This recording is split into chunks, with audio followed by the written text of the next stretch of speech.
সমস্ত প্রশংসা ওই পবিত্রতম সত্তার জন্য, যিনি আমাদেরকে সুস্থ সবল অবস্থায় রেখে অতি উত্তম একটি সময়ে, অতি উত্তম একটি দিনে, অতি উত্তম একটি ইবাদত আদায় করার জন্য অতি উত্তম একটি ঘর, আল্লাহর ঘর মসজিদে আসার মতো, বসার মতো তৌফিক দান করেছেন। সেই সাথে জুমার মতো একটি সালাত আদায়ের পূর্বে কিছু দিনই কথাবার্তা শোনার মতো তৌফিক দান করছেন।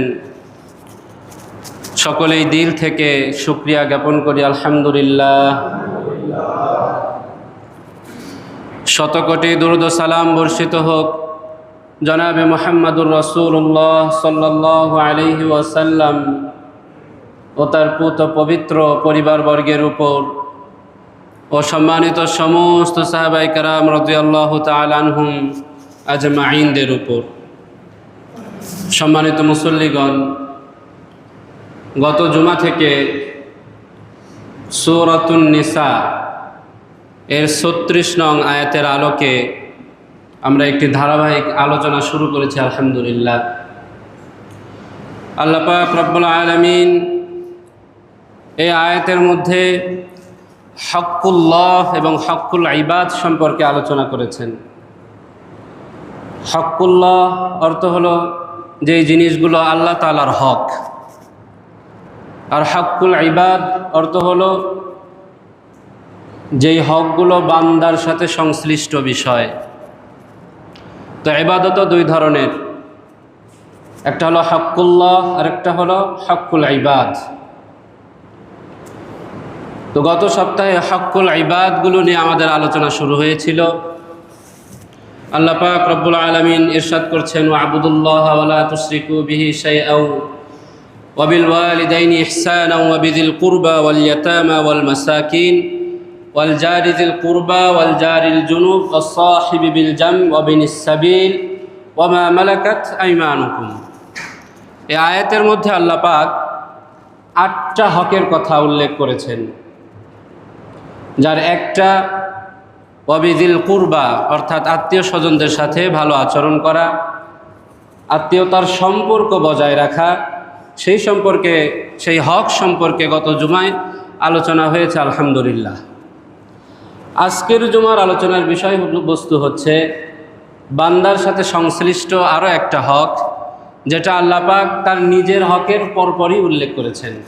আল্লাহ উল্লেখ করেছেন, ওয়া'বুদুল্লাহ ওয়া লা তুশরিকু বিহি শাইআন ওয়া বিল ওয়ালিদাইনি ইহসানা।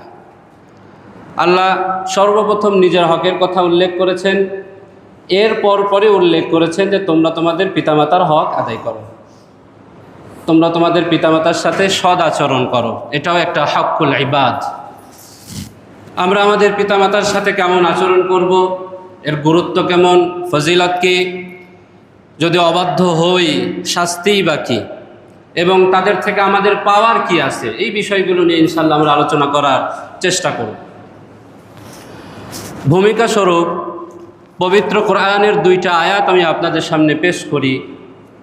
আল্লাহ পাক রব্বুল আলামিন সূরাতুদ দাহর এর 1 এবং 2 নং আয়াতের মধ্যে ইরশাদ করছেন, হাল আতা আলাল ইনসানি হিনুম মিনাদ দাহর লাম ইয়াকুন শাইআম মাযকুরা।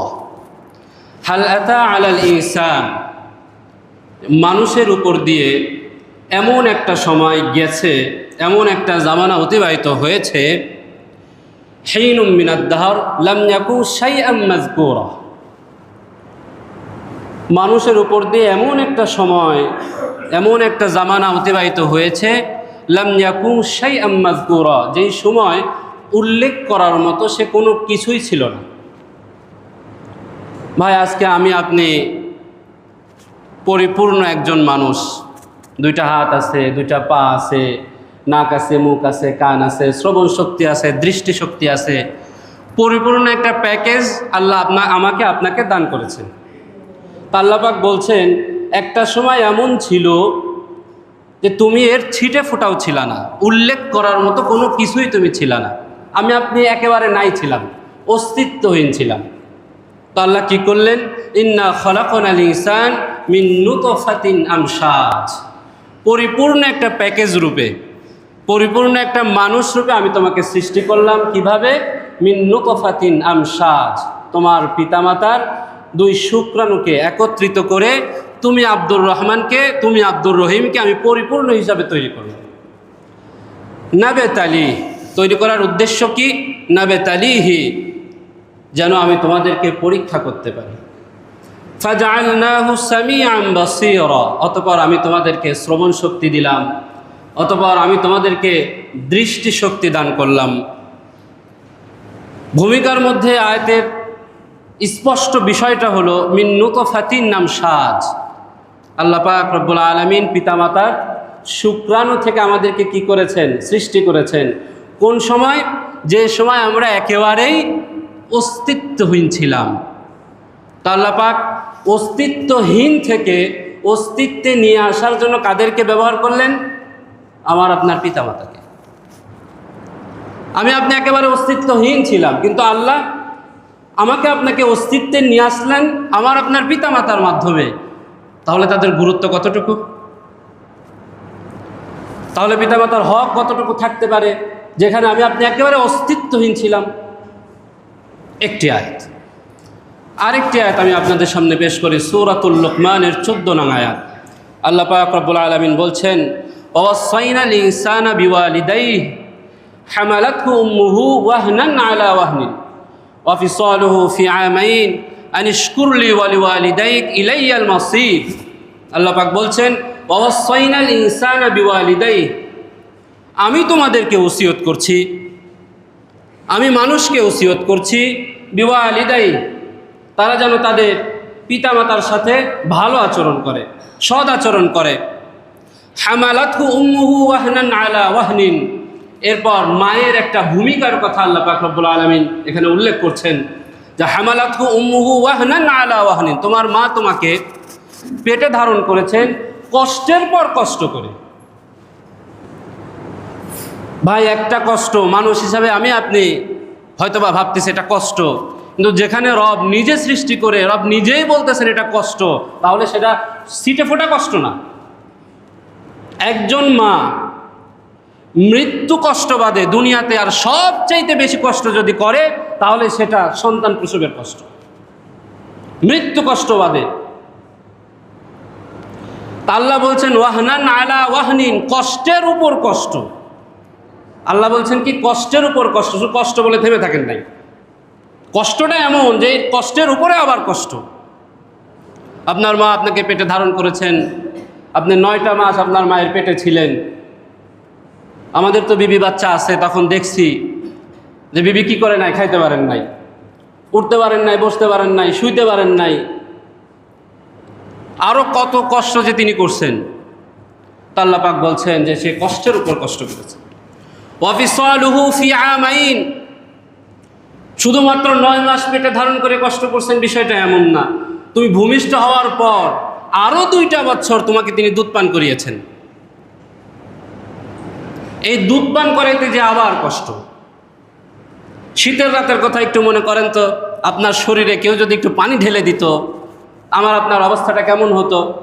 অথচ একটা দুধের বাচ্চা শীতের রাতে তার মায়ের কোলে 3 থেকে 4 বার পর্যন্ত পেশাব করে, সে বারবার উঠে সেটাকে পরিষ্কার করে, আবার পেশাব করে, বারবার উঠে সেটাকে পরিষ্কার করে। বাচ্চা কান্না করলে হাঁটুর উপর নিয়ে দোলায়, তাকে ঘুম পাড়ায়, কত কিছু যে মা করে।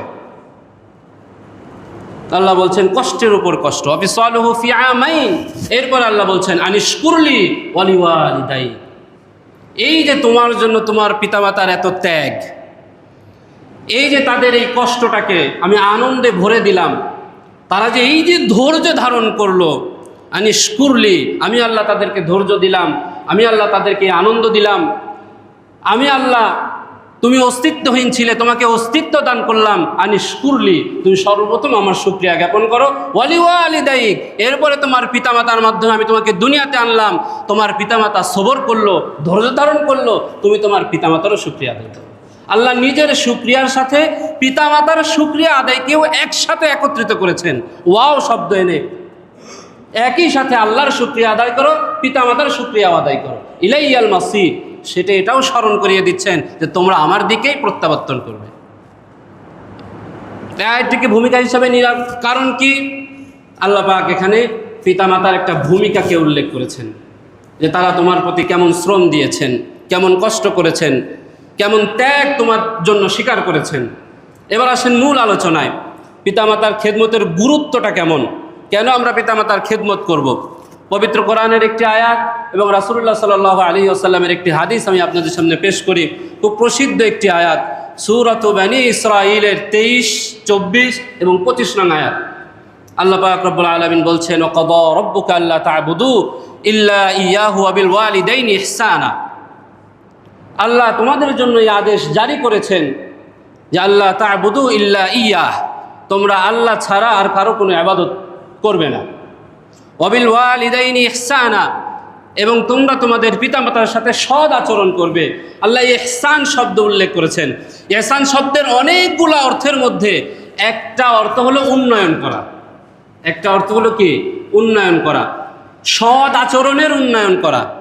উন্নয়নের যেমন কোনো কি নাই, শেষ নাই। ভালোর যেমন কোনো কি নাই, শেষ নাই।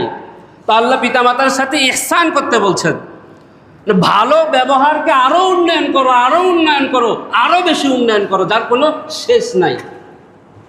তোমরা তোমাদের পিতামাতার প্রতি ইহসান করো। ইম্মা ইয়াবলুগান্না ইনদাকাল কিবারা আহাদুহুমা আও কিলাহুমা, তোমার জীবদ্দশায় তুমি যদি তোমার পিতামাতার যে কোনো একজনকে বৃদ্ধ অবস্থায় পাও, আও কিলাহুমা, অথবা উভয়কেই তুমি যদি তোমার জীবিত অবস্থায় বৃদ্ধ অবস্থায় পাও, ফালা তাকুল লাহুমা উফফিন ওয়ালা তানহারহুমা, ফালা তাকুল লাহুমা উফফিন, তোমরা তোমাদের পিতামাতাকে উফ শব্দটাও বইল না। ভাই আমার, মানুষ বাচ্চা হয় দুইটা সময়। একটা হলো যে সে যখন ছোট থাকে তখন সে বাচ্চা, আবার আরেকটা হলো সে যখন মুরব্বী হয়। মানুষ মুরব্বী হলে বাচ্চা হয়ে যায়, বাচ্চার মতোই সে যন্ত্রণা দেয়। আল্লাহ বলছেন, তুমি যখন ছোট ছিলে, তুমি যখন বাচ্চা ছিলে, তুমি দুষ্টামি করতে, তুমি বিভিন্ন ধরনের আবদার করতে, তোমার পিতামাতা তোমাকে উফ বলতো না। তোমার পিতামাতা তোমাকে আদর করত, তোমার সেই আবদারটাকে আরো সাদরে গ্রহণ করত।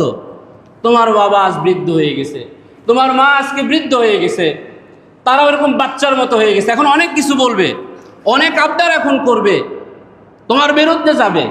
ফালা তাকুল লাহুমা উফফিন, তোমার বাবা যেমন তোমাকে, তোমার মা যেমন তোমাকে উফ শব্দটাও বলে নাই, তুমিও ঠিক তেমন তোমার বাবার কর্মকাণ্ডে, তোমার মায়ের কর্মকাণ্ডে উফ শব্দটাও বলো না। ওয়ালা তানহারহুমা, তাদেরকে ধমক দিও না। ওয়াকুল লাহুমা কাওলান কারীমা, তাদের সাথে কারীমভাবে কথা বলো, ভদ্রভাবে তাদের সাথে কথা বলো। ওয়াকফিদ লাহুমা জানাহাদ যুল্লি মিনার রাহমা, আল্লাহ এত সুন্দরভাবে উপমা দিয়েছেন, ওয়াকফিদ লাহুমা জানাহাদ যুল্লি মিনার রাহমা, তোমার দয়ার যে দুইটা ডানা, তোমার দয়ার যে চাদর, সেই চাদর তুমি তোমার পিতামাতার পদতলে বিছায়ে দাও।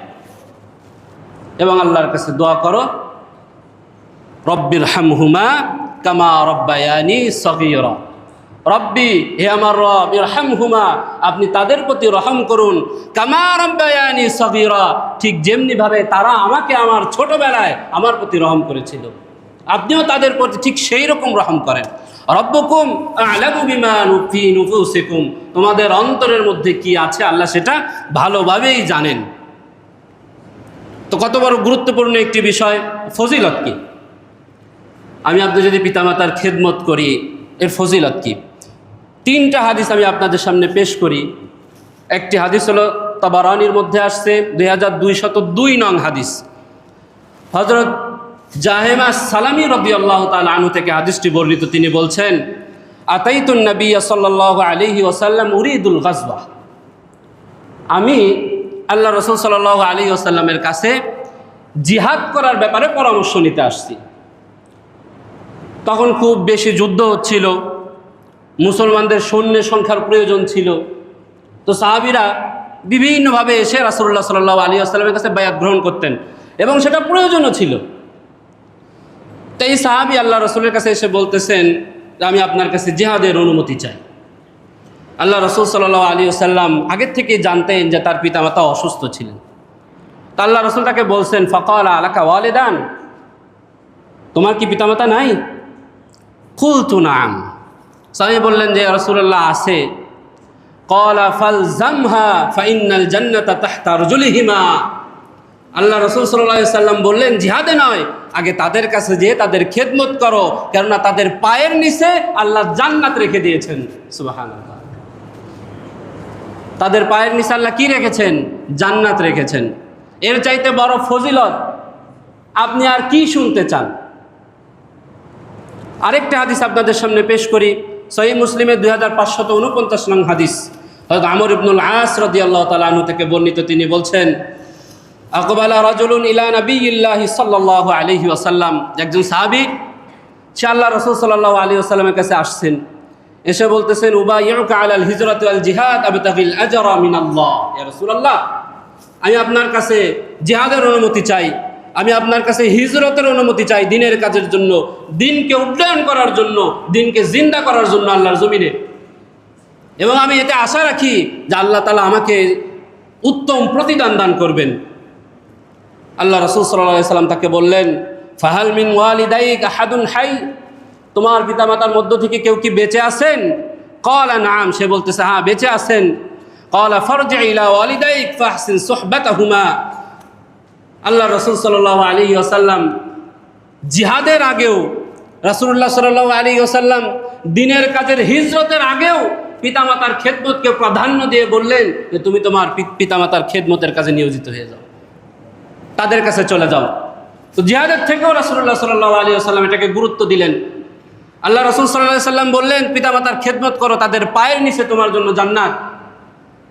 এইভাবে আল্লাহ রাসূল সাল্লাল্লাহু আলাইহি ওয়াসাল্লাম সাহাবাইদেরকে বুঝাইতেন। এই হাদিস আরেকটা কিতাবের মধ্যে আসছে, সেখানে এইভাবে আসছে যে এই সাহাবী আল্লাহ রাসূলের কাছে এসে অনুমতি চাচ্ছেন এবং আল্লাহ রাসূল তাকে জিজ্ঞাসা করছেন যে তুমি তোমার পিতামাতাকে কি অবস্থায় রেখে আসছো? সে বলতেছে আমার পিতামাতা অসুস্থ আছে, তারপরও আমি চলে আসছি, আমি আসার সময় আমার পিতামাতা কান্নাকাটি করতেছিল। আল্লাহ রাসূল সাল্লাল্লাহু আলাইহি ওয়াসাল্লাম বললেন, ফারজি ইলাইহিমা ফাদহিকুহুমা কামা আবকাইতাহুমা ওয়া আবা ইউবাইয়া। আল্লাহ রাসূল সাল্লাল্লাহু আলাইহি ওয়াসাল্লাম বলছেন, তাড়াতাড়ি ফিরে যাও, তুমি ঠিক যেভাবে কাদায় আসছো এখন যে ঠিক ওইভাবে তাদেরকে আবার হাসাবা।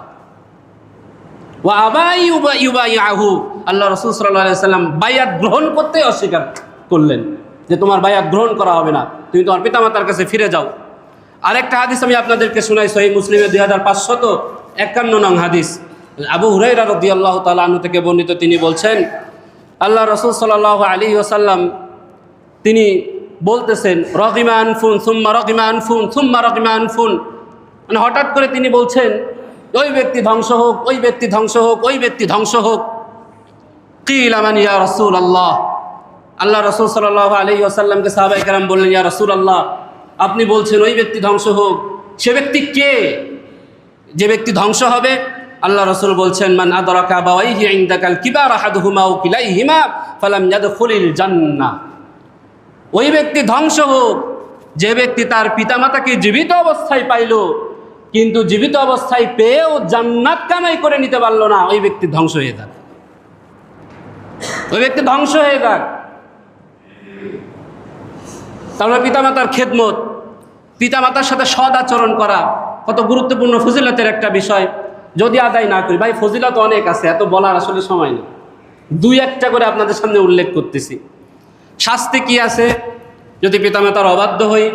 দুইটা হাদিস আমি আপনাদেরকে শোনাই। সহিহ বুখারী 5976 নং হাদিস, হযরত আবী বকর রাদিয়াল্লাহু তাআলা আনহু থেকে বর্ণিত। তিনি বলছেন, ক্বালা রাসূলুল্লাহ সাল্লাল্লাহু আলাইহি ওয়াসাল্লাম, আলা উনাব্বিউকুম বিআকবারিল কাবাইর, আমি কি তোমাদেরকে সবচাইতে বড় বড় কবিরা গুনাহ শোনাবো? বলবো কি একটু তোমাদেরকে যে দুনিয়ার জমিনে সবচাইতে মারাত্মক গুনাহগুলা কি কি? তো সাহাবায়ে কেরাম যথারীতি বলছেন, বালা ইয়া রাসূলুল্লাহ, অবশ্যই আপনি আমাদেরকে শুনান। আল্লাহ রাসূল সাল্লাল্লাহু আলাইহি ওয়াসাল্লাম বলছেন, আল ইশরাকু বিল্লাহ, আল্লাহর সাথে কাউকে কি করা? শরীক করা। এটা হলো দুনিয়ার জমিনে সবচাইতে বড় কবিরা গুনাহ। আল্লাহ রাসূল সাল্লাল্লাহু আলাইহি ওয়াসাল্লাম দ্বিতীয় পয়েন্টে রাখছেন উকুকুল ওয়ালিদাইন, পিতামাতার অবাধ্য হওয়া। দুনিয়ার জমিনে যত বড় বড় কবিরা গুনাহ আছে তার মধ্যে সর্বপ্রথম কি? শরীক করা, আল্লাহর সাথে শরীক করা। দ্বিতীয় নাম্বার কি? পিতামাতার অবাধ্য হওয়া। আরেকটা হাদিস আমি আপনাদেরকে শোনাই, তাবারানী ৭৫৪৭ নং হাদিস। এই হাদিসটি হযরত আবি উমামা রাদিয়াল্লাহু তাআলা আনহু থেকে বর্ণিত। তিনি বলছেন, ক্বালা রাসূলুল্লাহ সাল্লাল্লাহু আলাইহি ওয়াসাল্লাম সালাসাতুন লা ইয়াকবালু মিনহুম ইয়াউমাল কিয়ামা সরফুন ওয়ালা আদলু আকুন ওয়া মান্নান ওয়া মুকাদ্দিবি বিকাদিরিন। তিন ব্যক্তির আমলকে আল্লাহ তাআলা ঝুলন্ত অবস্থায় রাখেন। এদের আমলকে আল্লাহ তাআলা কবুল করেন না। এদের আমলকে আল্লাহ তাআলা কি করেন না? কবুল করেন না। আল্লাহ রাসূল সাল্লাল্লাহু আলাইহি ওয়াসাল্লাম বললেন, সর্বপ্রথম যাদের কথা উল্লেখ করলেন তারা হলো পিতামাতার অবাধ্য সন্তান। তাদের কথা আল্লাহ রাসূল সর্বপ্রথম উল্লেখ করলেন। এদের আমলগুলা ঝুলন্ত অবস্থায় থাকে। ভাই, জুমার নামাজ পড়তে আসছি, জুমার মতো একটা নামাজ, জুমার মসজিদে বসে আছি, যদি পিতামাতার অবাধ্য সন্তান হই, এই সালাতের সওয়াবই আল্লাহ তাআলা ঝুলন্ত অবস্থায় রেখে দিবেন। কারণ কি? আমি আপনি পিতামাতার অবাধ্য সন্তান, অকৃতজ্ঞ সন্তান। কারণ হলো এটা। আল্লাহ রাসূল সাল্লাল্লাহু আলাইহি ওয়াসাল্লাম তারপরে বলছেন, ওয়া মান্নান, কাউকে উপকার করে খোটা দেওয়া, এই ব্যক্তির আমল নামাও আল্লাহ তাআলা ঝুলন্ত অবস্থায় রাখেন।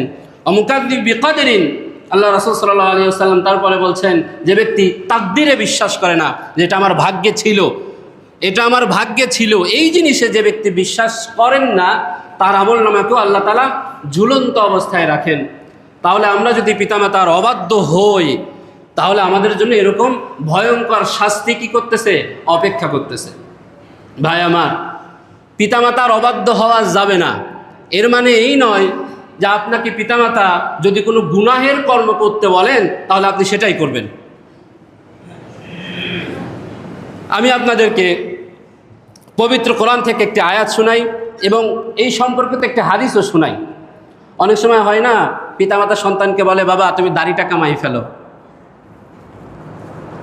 তুমি দাড়িটা কি করো? কামাই ফেলো।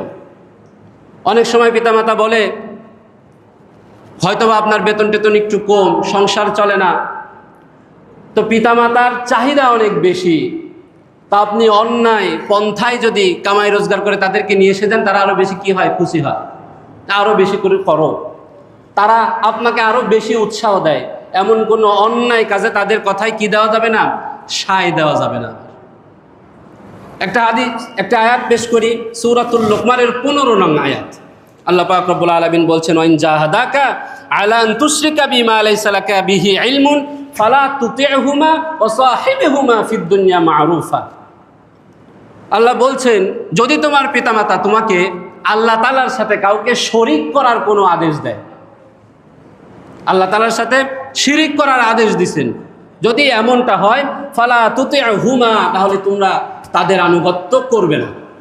ওয়া সাহিবহুমা ফিদ দুনিয়া মা'রুফা, অসৎ কোনো আদেশ যদি তারা করেও থাকেন, তারপরও সেই আদেশ তুমি মান্য না করে এরপরও তাদের সাথে গিয়ে ভালো ব্যবহার এবং ভালো আচরণ করবে তুমি। ভাই, একটা কাজ, কেউ আমাকে অন্যায় কাজ করতে বলেছেন, সেই অন্যায় কাজটা না করেও তার সাথে একটা ভালো আচরণ করা যায় না? অবশ্যই করা যায়। তার সাথে একটা ভালো ব্যবহার করা যায় না? অবশ্যই করা যায়। আল্লাহ পাক সেটাই বলছেন যে তুমি সেই কাজটা করবা না, এবং সেই কাজটা না করার পরেও তুমি তাদের সাথে কি করো? ভালো আচরণ করো। একটা হাদিস আমি আপনাদেরকে শোনাই, মুসনাদে আহমদের 1614 নং হাদিস। হযরত মুসা ইবনে সাদ ইবনে আবি ওয়াক্কাস রাদিয়াল্লাহু তাআলা আনহু থেকে বর্ণিত। তিনি বলছেন, ক্বালাত উম্মিলা, যে আমার মা আমাকে বলছেন, কি বলছেন? আলাইসাল্লাহু ক্বাদ আমারা বিবিররাল ওয়ালিদাই। দেখেন কিভাবে ব্ল্যাকমেল করতেছে মা। সন্তানকে বলতেছেন, আচ্ছা তুমি তো ইসলাম ধর্ম গ্রহণ করেছো, তোমাদের কোরআনে অথবা তোমাদের নবী তোমাকে কি এই কথা বলে নাই যে পিতামাতার সাথে সদাচরণ করতে, পিতামাতা যা বলে তাই শুনতে? তো এই সাহাবী তিনি বলতেছেন, হ্যাঁ এই কথা আছে কোরআনের মধ্যে যে পিতামাতা যা বলে সেটা শুনতে এবং পিতামাতার আদেশকে মান্য করতে, এটা আমাদের ইসলামে এবং কোরআনে আছে। তখন তার মা তাকে বলতেছে, ফা ওয়াল্লাহি লা তা'আমু তা'আমান ওয়া লা আশরাবু শারাবান হাত্তা আমুতা আও তাকফুরু বিমুহাম্মাদিন। দেখো, আমি কসম খেয়ে বলতেছি, আমি ততক্ষণ পর্যন্ত খাবো না, আমি ততক্ষণ পর্যন্ত পান করব না, যতক্ষণ না তুমি মুহাম্মদকে অস্বীকার করো। মা সন্তানকে কি বলে বলতেছে, তোমাদের ইসলামে কি এটা নাই? এটা বলে কি বলতেছে, তুমি মুহাম্মদকে যতক্ষণ না অস্বীকার করবা ততক্ষণ আমি খাবো না, ততক্ষণ আমি পান করব না। এইভাবে তার সন্তানকে বলতেছে। তো এই সাহাবী সাদ ইবনে আবি ওয়াক্কাস রাদিয়াল্লাহু তাআলা আনহু ছেলে, তিনি বলতেছেন, মা তুমি যদি না খেতে খেতে পচে গলে মরেও যাও, তারপরও আল্লাহ আল্লাহ রসুলের হুকুমের বাহিরে আমি এক বিন্দু নড়ব না, এক বিন্দু নড়ব না। তাহলে পিতামাতার কথা অবশ্যই আপনি শুনবেন, কিন্তু নাজায়েজ কোনো কথা, আল্লাহ তাআলার হুকুমের বিরুদ্ধে যায় এমন কোনো কথা শুনতে আপনি কি নন? বাধ্য নন। এরপরে আসেন পিতামাতার থেকে সদা সর্বদা দোয়া নেওয়া, বদদোয়া না নেওয়া। পিতামাতা কখন দোয়া দেন আর কখন বদদোয়া দেন? আপনি যদি বাধ্যগত সন্তান হন তখন আপনাকে দোয়া দিবেন, আর আপনি যদি অবাধ্য হন তখন আপনাকে কি করবেন? বদদোয়া দিবেন। আবু দাউদ শরীফের 1536 নং হাদিস, হযরত আবু হুরায়রা রাদিয়াল্লাহু তাআলা আনহু থেকে বর্ণিত, তিনি বলছেন, ক্বালা রাসূলুল্লাহ সাল্লাল্লাহু আলাইহি ওয়াসাল্লাম সালাসু দাওয়াতিন মুস্তাজাব লা শাক্কা ফীহিন্না। তিনজন ব্যক্তির দোয়া আল্লাহ পাক রব্বুল আলামিন অবশ্যই কবুল করে থাকেন, এদের দোয়া কখনো ফিরাই দেওয়া হয় না। আল্লাহ রাসূল সাল্লাল্লাহু আলাইহি ওয়াসাল্লাম সর্বপ্রথম বলতেছেন দাওয়াতুল ওয়ালিদ, সর্বপ্রথম হলো পিতামাতার জন্য সন্তানের দোয়া, সন্তানের জন্য পিতামাতার দোয়া। পিতামাতা যখন সন্তানের জন্য দোয়া করেন তখন সেই দোয়াকে আল্লাহ পাক কি করেন না? ফিরাইয়ে দেন না, অবশ্যই কবুল করেন। ও দাওয়াতুল মুসাফির, মুসাফির ব্যক্তির দোয়া, দাওয়াতুল মাজলুম, মাজলুম ব্যক্তির দোয়া। তো আমরা আমাদের পিতামাতার থেকে সৎ দোয়ার ভাগিদার হব, বদ দোয়ার ভাগিদার হব না। সর্বশেষ পয়েন্ট, এবং এটা বলে আমি শেষ করে দিচ্ছি, আর সেটা হলো পিতামাতার খেদমতের উসিলা করে দোয়া করা। অনেক বড় একটা গুরুত্বপূর্ণ বিষয়। আপনি আপনার পিতামাতার খেদমত করছেন, ধরেন মায়ের একটু জ্বর আসছে, ধরেন বাবার একটু জ্বর আসছে, আপনি বাজার থেকে এক পাতা একটু নাপা নিয়ে এনে দিছেন, একটা আনারস একটু নিয়ে এনে দিছেন, তার জ্বরের জন্য একটু খেদমত আপনি করছেন, পাটা একটু টিপে দিছেন, মাথায় একটু পানি ঢেলে দিছেন। এই যে খেদমতটা আপনি করলেন, এই খেদমতের উসিলা করে আল্লাহ তাআলার দরবারে বান্দা যদি কোনো দোয়া করে তা আল্লাহ তাআলা সেই দোয়া কবুল করেন। আল্লাহ তাআলা সেই দোয়া কি করেন? কবুল করে থাকেন। সহিহ বুখারীর 5974 নং হাদিস, খুব লম্বা একটা হাদিস, আমি শুধু সারমর্মটা বলে শেষ করে দিচ্ছি। তিন ব্যক্তি তারা ঘুরতে গেছে, পাহাড়ি অঞ্চলে ঘুরতে গেছেন তারা। তো হঠাৎ করে বৃষ্টি নামছে। তা বৃষ্টি পড়লে আমরা অনেক সময় রোডে ঘাটে থাকলে দৌড়ায় কোথাও লুকাই না, কোনো শেডের নিচে যায়, এটাই তো আমরা করি। তো তারাও একটা পাহাড়ের গুহার মধ্যে এভাবে লুকিয়ে পড়ছেন। তো বৃষ্টি হলে পাহাড় পিচ্ছিল হয়, সেখান থেকে পাহাড়ি ধস নামে। তো এরকম ধস নেমে বড় একটা পাথর এসে ওই পাহাড়ের গুহাটা কি করছে? আটকাই দিছে। এখন ভিতরে সব কিছু অন্ধকার, এত বড় পাথর তারা সরাইতেও পারে না। এক ব্যক্তি আরেক ব্যক্তিকে বলছে, তোমরা তোমাদের এমন কোনো ভালো কাজের উসিলা দিয়ে আল্লাহ তাআলার কাছে দোয়া করো যাতে করে এই পাথরটা সরে যায়। সর্বপ্রথম যে ব্যক্তি, সেই ব্যক্তি দোয়া করতেছে, আল্লাহ আমার সন্তানাদিও আছে, আমার পিতামাতাও দুনিয়াতে বেঁচে আছেন, আমি একজন রাখাল মানুষ, আমি আমার গবাদি পশুগুলো মাঠে চড়াই। তো প্রত্যেক দিন সকালবেলা পশু চড়ায়ে সন্ধ্যার দিকে যখন আমি পশুগুলোকে বাড়িতে নিয়ে আসি, তার দুধ দহন করে সর্বপ্রথম আমি আমার পিতামাতাকে খাওয়াই, আমি আমার বাচ্চাদেরকেও খাওয়াই না। তো একদিন এমন হলো যে আমার গবাদি পশুগুলো বনের অনেকটা ভিতরে চলে গেছে, গবাদি পশুগুলো আনতে আনতে অনেক রাত হয়ে গেছে। তো আমি যথারীতি বাড়িতে আসছি, বাড়িতে এসে দুধ দহন করছি। পিতামাতার কাছে গিয়ে দেখি অনেক রাত হয়ে যাওয়ার কারণে তারা ঘুমায়ে পড়ছেন। তো তারা এত সুন্দর করে ঘুমাচ্ছেন, মানুষ অনেক গভীর ঘুমে থাকলে দেখলে কিন্তু বোঝা যায় যে অনেক গভীর ঘুমে আছে। তো এই ব্যক্তি বলতেছেন, এত সুন্দর ঘুম তারা দিছেন যে আমি তাদেরকে জাগ্রত করবো, এটা আমার মনে চাচ্ছিল না। এদিক দিয়ে আমার সন্তানাদিরা আবার ক্ষুধায় আমার কাছে বারবার দুধ চাচ্ছে। তা আমি পিতামাতাকে না দিয়ে সন্তানকে দিব, এইটা আমার ভালো লাগতেছে না। তো সন্তান একবার কান্না করে, আমি একবার চিন্তা করতেছি পিতামাতাকে জাগাবো কি জাগাবো না, এইভাবে করতে করতে ফজর হয়ে গেছে। এরপর আমার পিতামাতা যখন জাগ্রত হয়েছে, তাদেরকে আমি দুধ পান করে, এরপর আমি আমার সন্তানদেরকে দুধ পান করাইছি। আল্লাহ, এই যে আমি আমার পিতামাতার খেদমতটুকু করলাম, আপনাকে খুশি করার জন্যই করেছিলাম। আপনি আমার এই উসিলা করে এই যে পাহাড়ের গুহা, এই পাথর, এত বড় পাথর, এটাকে একটু সরায় দেন, আমরা একটু আসমানটা দেখি। তো আল্লাহ তাআলা ওই পাথরকে তখন সরাই দিছেন, আল্লাহ তাআলা তাদেরকে মুক্ত করে দিছেন। তো তিনজনের এরকম গুরুত্বপূর্ণ কিছু আমল, যে আমল উসিলা হিসাবে তারা দোয়া করে এরকম বড় বিপদ থেকে তারা হেফাজত পেয়েছেন। তো ভাই আমার, পিতামাতার যে খেদমত করবেন, সেই খেদমত ধরে ধরে আল্লাহ তাআলার কাছে দোয়া করবেন, আল্লাহ মায়ের একটু জ্বর আসছিল, আমি পানি দিছিলাম, ওই পানি দেওয়ার বদৌলতে আপনি আমার অমুক বিপদটাকে দূর করে দেন, আপনি আমার ব্যবসা বাণিজ্যটাকে ভালো করে দেন, আপনি আমার কৃষি ক্ষেতগুলোকে ভালো করে দেন, আপনি আমার ফসলের মধ্যে বরকত দান করেন, আপনি আমার চাকরির মধ্যে বরকত দান করেন। এভাবে উসিলা দিয়ে দিয়ে যখন দোয়া করবেন, আল্লাহ তাআলা দোয়াকে কবুল করবেন। তাহলে আজকের জুমার মূল আলোচনার সারাংশ কি হলো? সূরাতুন নিসা এর 36 নং আয়াতের মধ্যে আল্লাহ পাক হকুল্লাহ এবং হকুল ইবাদ সম্পর্কে আলোচনা করেছেন। হকুল ইবাদ সম্পর্কে 7 শ্রেণীর বান্দাদের কথা আল্লাহ পাক উল্লেখ করেছেন, যাদের হককে আমরা আদায় করব। গত জুমায় আত্মীয়তার সম্পর্ক বজায় রাখার আলোচনা হয়েছে, হকুল ইবাদ। আজকের জুমায় আলোচনা হলো পিতামাতার সাথে সদ্ভাব বজায় রাখা, তাদের খেদমত করা।